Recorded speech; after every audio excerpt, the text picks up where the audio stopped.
Neil's he's as keen and as hungry as I've seen him since in the beginning when he came over. Really, he hasn't had no time off this year. I know he sort of took a bit of time off in January to go back to Australia. He needed that to recoup, but he's up for the fight. Like I say, he's been practicing all through the summer. He's keen. He's playing good, and I think we'll see him, whether he's back to his absolute best or not. I don't know, but he'll be back contending to win tournaments next season, I'm sure. The drop off from Neil, was it more technical? Was it more mental? What have you found since working with him as a coach? Yeah, I don't think there's anything wrong technically with Neil. Nothing at all. You know, he's got a cue action that we'd all just die for, really. You know, but I think, like I said earlier on, snooker is such a tough game, and mentally, no matter how strong you are mentally, and Neil is, he's Australian sportsman. He's one of the strongest we've got in the game, but losing takes its toll, and your confidence takes a hit. Whether you acknowledge that and you embrace it, or you try and disguise it, it doesn't matter. Your confidence takes a hit, and your game's going to suffer. And that's basically what happened with Neil. As a snowball of things, I left Cambridge, so he was on his own in there. I was on my own here.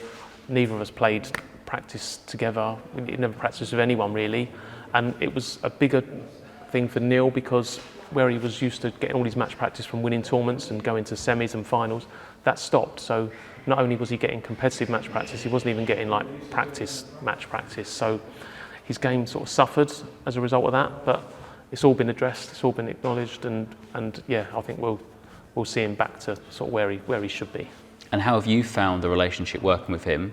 How different is it being a friend and telling him perhaps maybe you could work on this here and there, and then actually being a coach? How have you found that? What's been the differences between them? I've really enjoyed it because Neil, I've known him a long time, and he won't mind me saying this. He does tend to tell the odd porky pie, but in real terms, when we have serious chats, he's very honest about stuff, and it's great because I can be honest with him, even if sometimes it might not be what he wants to hear, might be a little bit critical.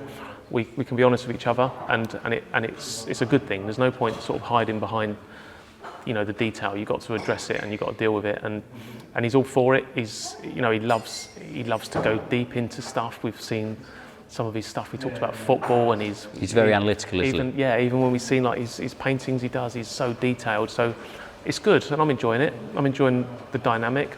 I'm seeing Neil differently, even though I know him so well. I'm seeing him very differently. I'm now really understanding why he's been so successful. His drive and his determination is incredible. I knew it was there, but I hadn't seen just how much it was there. And yeah, he's an incredible competitor, and he wants. The most important thing is he wants to get back to the top. So that's probably what will happen. Yeah, we all want him to be back at the top, and you feel he's not far away from that?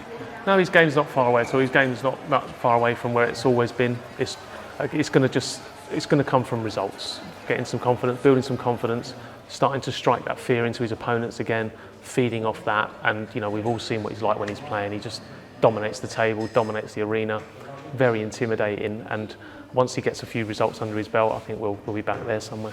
And it's mental for him, isn't it? He spoke last season openly about getting his diet right, getting his fitness right, but also we kept hearing about his mindset wanting to destroy opponents on the table again, I think is what he said. Yeah, no, it's all mental now. Technically, he doesn't need to change anything. I don't even think he wants to even acknowledge that. I think he has thought about it at stages last season. I think he thought about maybe something technical, but he very quickly realised it was nothing to do with that. It was all to do with him, his approach to the game, not just actually playing, but away from the competition, the practice. He'll be the first to admit he probably wasn't working hard enough. He just rested on his laurels because he kept winning, probably just didn't keep putting the work in. He's realised that to keep winning, you have to keep working. Ronnie O'Sullivan is a prime example. He probably works harder than anyone, and that's why he's the best we'll ever see. So he's realised that, and he's not shying away from any of that. He's working hard, and he wants to get back to the top. Do you think the way we talk about the mental challenges within the game now is where perhaps the sport has changed? Because maybe previously that would have been seen as a weakness, perhaps talking about how difficult snooker is mentally, but now there is a lot of conversation about it because we all know how challenging it is. Yeah, definitely, and I think it's also come with, like you say, the improvement in standard. I think once upon a time, okay, the mental side of the game was important at the very top level, but the players were that much better than their lower ranked opponents. You know, the top 16 were so much better than players ranked 40 in the world. So even if they were weak mentally, it didn't matter because they was too good on the table for it to ever make a difference. Whereas now, if you're a top player but you're weak, some of these guys ranked 40, 50 in the world, they can trample you. You know, they're not afraid to win anymore. So I think the mental side of the game, although it's always been there, I think it's way more apparent now and way more important. It needs to be addressed by all the players if they want to be successful. Well, we look forward to seeing both you and Neil have a real crack at this season, but I won't take up too much time because you've got a couple of customers to serve. Yep, work never ends. Thanks, Joe. Cheers. Cheers, thank you.